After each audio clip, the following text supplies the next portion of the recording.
Les réseaux sociaux sont une source d'information importante pour les jeunes et les adultes. Je suis Grazia Cecere, je suis économiste et je m'intéresse à l'économie digitale et en particulier au biais des algorithmes.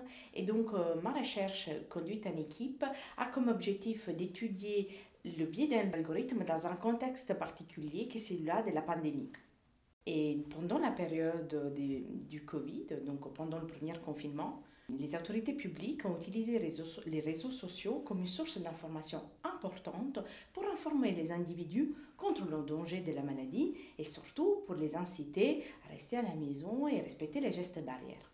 Nous avons aussi compris l'importance de ces réseaux sociaux comme véhicule d'information, d'une information qui était positive et qui donc avait comme objectif réellement de protéger les individus.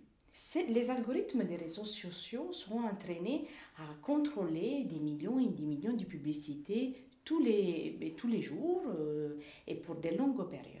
Et donc, nous sommes intéressés à comprendre comment, pendant cette période-là, donc pendant le premier confinement, les algorithmes des réseaux sociaux, comme par exemple de Facebook, a fait face à l'afflux d'informations massives concernant la COVID-19.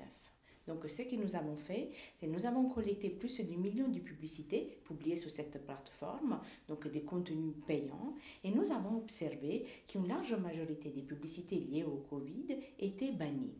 Et cela parce qu'en fait, l'algorithme n'était pas entraîné à ce type d'information qui a été aperçu par l'algorithme comme un choc exogène. Et nous avons aussi observé qu'une large partie de ces publicités bannies liées au Covid étaient en fait financées par des autorités publiques telles que le ministère de la Santé, la Commission européenne. Et en fait, nos résultats montrent que ce phénomène peut s'expliquer par un biais algorithmique dans la décision de ces algorithmes qui est tout à fait automatique.